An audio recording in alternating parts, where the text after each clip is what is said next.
we're doing something quite special, as it is usually around this time of year that we would be prancing around the main avenue of the Chelsea Flower Show. And it's where loads of people go every year, and it's such a beautiful show, and lots of designers and nurseries have worked really hard for it. But unfortunately, due to current circumstances, that is unable to happen. But brilliantly, there is going to be a virtual Chelsea right in your home. You don't have to go anywhere. It's all going to be there. There's going to be things on the BBC showing past Chelsea flower shows with delightful Joe Swift. And there's also going to be a whole load of stuff on the RHS website where you can see the designers and go for virtual tours of nurseries and all sorts of fun and games. So I thought we'd create some sort of cake to go with the occasion that you can make at home and enjoy while watching all the floral delights on television. So we will create a floral fancy for your delight. So it's really simple. It's just going to be quite like a traditional sort of Vicky sponge vibe, but a bit more jazzed up. So we're going to start with just our simple sponge. So in my bowl, I have just cubed soft butter and caster sugar. So I'm going to cream these two together. So when you're creaming, you just want to let it go for quite a while. And this is why it's key that the butter is really soft. So I'm going to keep on mixing it until it's sort of pale and white and fluffy. So once that's happened, I'll then add my eggs one by one. Okay, you want to make sure that all the egg is in before you add the next one. If you need to stop the mixer and give the bowl a scrape down, then do it. And then after that, I'll start adding my wet and my dry. So in my dry mix, I have flour, baking powder, salt, and some lemon zest. I thought it might give it a nice fresh flavour. So I'll add a little bit of that.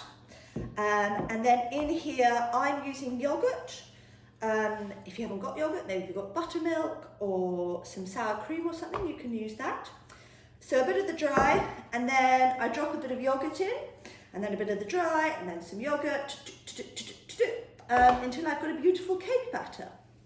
So here is our finished cake batter. So I added our eggs, and then I did wet, dry, and now here it is, looking rather lovely, I think. And it smells nice and lemony and fresh. So I'm going to pop it into this tin. Obviously any tin you have will be fine. I'm going for this one because afterwards I'm going to slice it up into lovely fancy floral squares. So you can do it like that, or if you prefer and you just want to whack it all in a circular cake tin, that's fine too. So I've just lined it with paper, and I've got my oven preheating at about 170 degrees. And this probably bakes for probably about half an hour. And it's good to take a look at it in the middle and maybe turn it around. So just spread that into there. Lovely.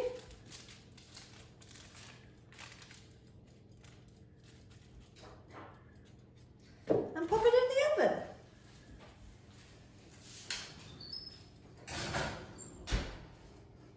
Okay, so here is our sponge. It is lovely and beautifully cooked. So I took it out the oven and left it to cool, and then I've just flipped it over because I want a flat top. And then I just trimmed it so it was nice and neat. It's the best part. That's why I seem to have so many friends in pastry. Everyone comes for the offcuts. A little gossip and an offcut. So now I've got it, I am going to go for little squares, I think. So, I mean, maths and lines are not my strong suit, but I reckon if I go into 3 this way, and then I'll cut it down there. So, to start with, I'm just going to get these rows. It's always best with sponge to use a serrated knife. Just goes through that crumb texture a lot easier. I can already tell it's slightly wonky, but hey ho, character. So what I'm going to do is, because I reckon I'm going to have 2 layers on these. So I'm going to flip it over and then just cut it in half so I can sandwich them together with a filling. So if I just go roughly along the middle there. Now you can fill it with whatever you like. I have opted for some curd that I made. Here's some I made earlier. And I have gone for the delightful gooseberry and elderflower curd from Mark Diacono's A Year at Otter Farm Kitchen book. And so that's a really nice one, but you can use a gooseberry compote or a jam or fresh cream and berries, anything you like. So, just to make it easy, I'm going to do the whole row at the same time. How industrious. So, just get, I can already smell that, that's really lovely.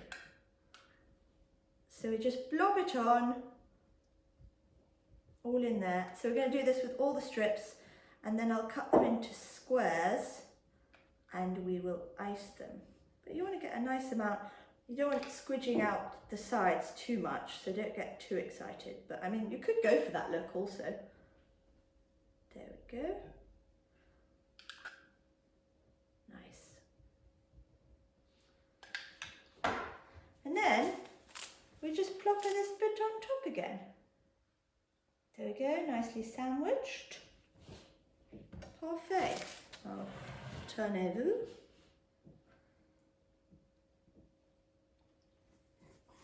There we go.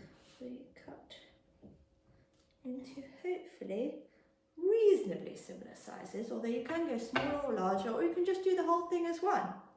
So, there we have it, our little square. Isn't that precious? So let's do some decorating. Right, here's my tray to pop them on. My little squares.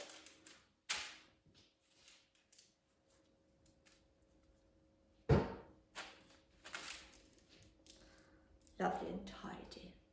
Okay, so now for your icing. So I have opted for what is known as a water icing. So usually it would just be icing sugar and water, and that's literally it. And you sort of mix the two together till you get your desired consistency.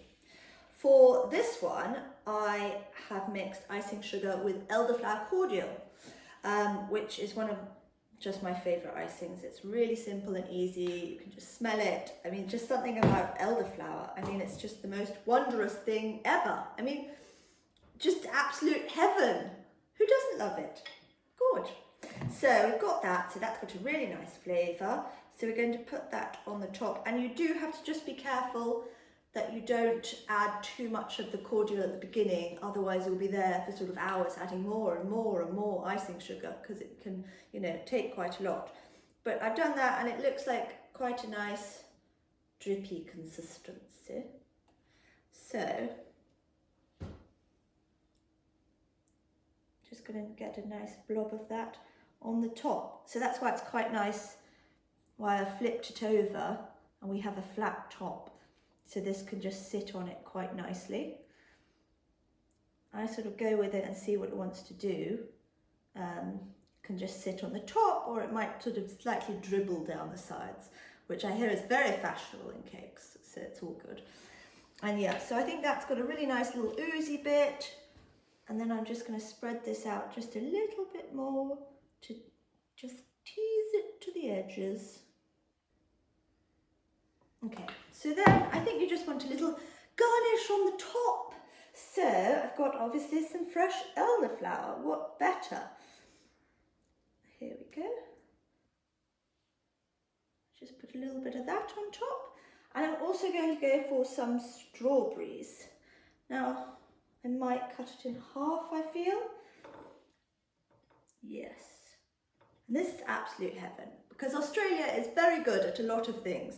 But berries is not their forte, so I very much missed a fresh berry.